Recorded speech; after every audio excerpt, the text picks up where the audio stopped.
All right, Rebecca Lopez, Chris, thank you so much for being with us. Good morning, Larry. How are you? Thank you for having us. I'm doing very well, and we have a lot to talk about because we are in a position right now where we're getting close to the end of the year, and there are a lot of programs that people should know about Mhm. in terms of plans that can save them money, all different kinds of things. So what I'd like to do, honestly, is start a little differently. I want you to tell me and our listeners some of these programs and where they can find this information. Of course, absolutely. I think homes. Let's start with Homestead, the Homestead exemption.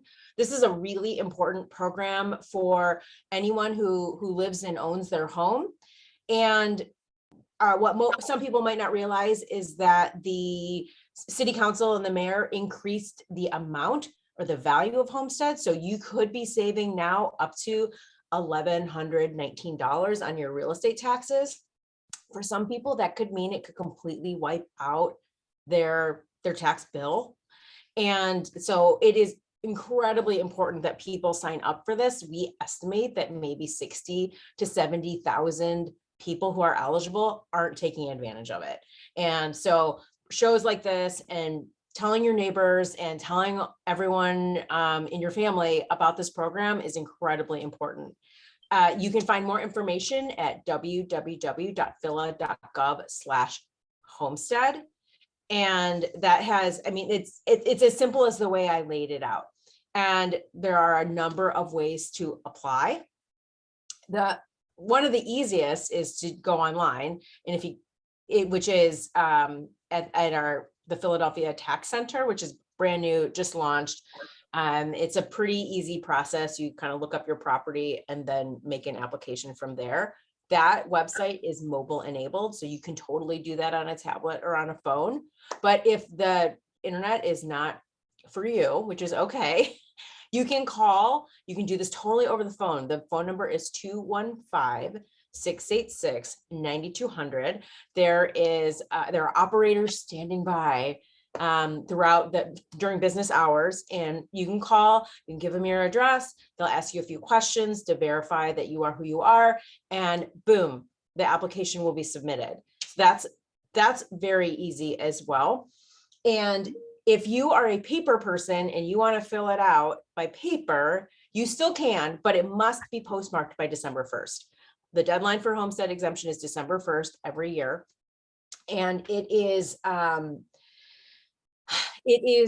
you can go online at phila.gov/homestead and download a paper application, and that's been translated into 8 languages.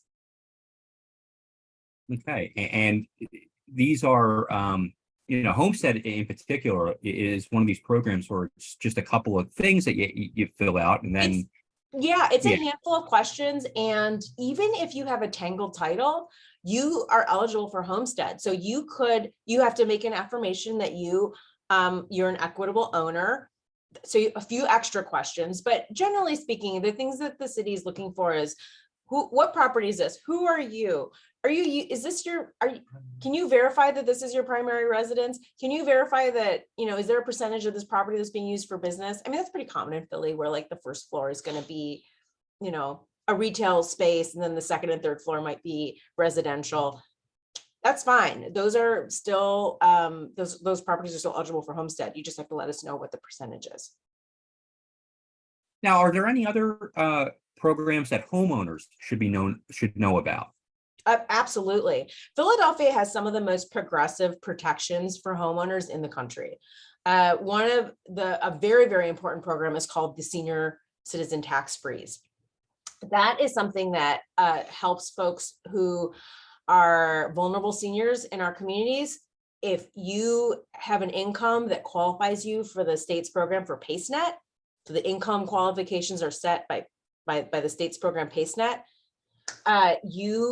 you can apply to have your real estate taxes frozen at the level that they are when you apply, and they will never go up. So that is really, really powerful and important. And for some seniors, if their bill is wiped out by the homestead, it will always be zero from then on. It is very, very powerful and very, very exciting. The income limitations are on our website. It's www.phila.gov/senior-freeze. But I've got that up here. And so just so everybody kind of knows, it's for a single person, the income is $33,500 or less. And for a married couple, it's $41,500 or less. And again, those are limits that are set by the state. And so if you're in PaceNet, or you qualify for PaceNet, which is a state medication program, you qualify for the senior freeze in Philadelphia, so long as you are at least 65 years or older, or your spouse is 65 years or older, or you are at least 50 and a widow of somebody who was 65 and older. So that gets a little complicated, but if you are a senior, please check it out. City Council also expanded that program. So very importantly, so previously it was just the year that you applied, right? We're going to freeze your taxes at the year that you applied. Well, now senior freeze is can be applied retroactively. So if you realize at any point after 2018 that you would have qualified, you can apply and get the program retroactively. So the idea is that, seniors are some of our hardest people to reach. They are not on the internet, and they just, sometimes they're a little bit more isolated. So we definitely work hard to reach seniors. And so City Council and the mayor, when they passed that legislation, basically was saying, like, we understand that sometimes seniors could have been eligible and they missed the boat because they just didn't know. And we want to give folks an opportunity to enroll in the program, even if it's after the previous deadline. And one of the other important programs for people is the Loop program. Right. Loop is complicated. I'll be honest with you. I think Loop is hard for people to understand. We've tried to make it a little bit easier. We have updated the application to include kind of a little bit of a form that you can put in your assessment numbers and kind of do a little bit of math, and we help guide you through the math. So Loop is a program that if your assessment has increased by a certain amount, in this case, over 50% in a single year, or by 75% over 5 years, we will essentially cap your assessment by either 1.5 times or 1.75 times, depending on which of those you qualify for. And in some cases, that's a really good deal. That's great. And in other cases, now that the homestead is so much larger, it might make more sense to be in homestead, because you can't have Loop and homestead at the same time. So people are going to have to kind of do the math and think through whether or not it's a better idea for them to have Loop right now or homestead right now. So that's a really important caveat. In the most recent legislation, some of those calculations were changed. And so it sort of makes it so that the taxpayer needs to sort of figure it out on their own, or with a trusted neighbor or family member, because you are listening and the deal. And speaking of homeowners, one of the major issues we've seen over the last year or so is the rise in property tax assessments. Mm-hmm. And I know you have a little bit of information to tell us about that, because the application is due on December 2nd, which is Friday. Right. So right. The application for a first level review with the Office of Property Assessment is December 2nd. So that's basically you saying, I don't agree with my assessment. I think there's a problem with it. I want the OPA to look at it. I mean, you kind of have to have some justification. You can't just decide you want to do it. Like, is your assessment very different from your neighbors? Did the letter or did any of the characteristics, are they incorrect? Like, does the OPA think that your house has 4 bedrooms and it only has 2? Is there a real reason or a specific thing that you can cite that would make sense that they should review it? I would ask, as just as like a homeowner myself, I would ask yourself, does my assessment match what I could sell my house for? And if you could sell your house for more than what your assessed value is, I think like you should just consider how you want to proceed there. But if the assessment is way out of line and there's no way you'd ever sell your house for that amount, you should definitely have it looked at. I'd like to bring in Denise Clay-Murriger on Philadelphia Home Market. Hi, Denise. Hi, it's nice to see you again. Thank you for joining us. Absolutely. It's been a while. It's been a while. I think I talked to you last year too. Last year? Yes. Okay. Yes, it has been. You mentioned that people need to make a decision between whether or not they're going to get on the LOOP program or the homestead or take the homestead extension, and that they should get someone to help them with the math on that. Is there anyone you would recommend for that? Is there anybody in the office that could help them with that? Because you have senior citizens that are probably living among other senior citizens and they can't necessarily figure this out. Well, I'm hopeful that the materials that we put out an updated flyer and an updated application that walks people through to make it more simple. They do need to know what their assessments were in the previous years. I would say that any of their community groups, any of their neighborhood action committees, any of the NACs, any of the community development corporations, any of the CDCs, all of those groups have been briefed about these programs, and they should also have some constituent services. I'd recommend people reach out to City Council, and City Council has constituent services folks to help walk people through it. But I am hopeful that we've provided a clear enough kind of path or guide to help people through if they're a little confused about it.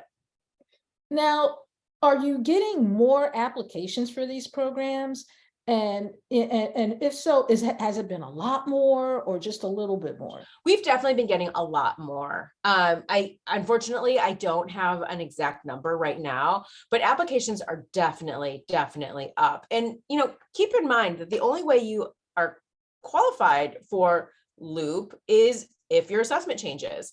And this happens to be a year that there was a large, the citywide assessment occurred. So in previous years, not very many people, or if any, actually qualified for LOOP because there was no assessment. So this is a year that like lots and lots of folks may qualify.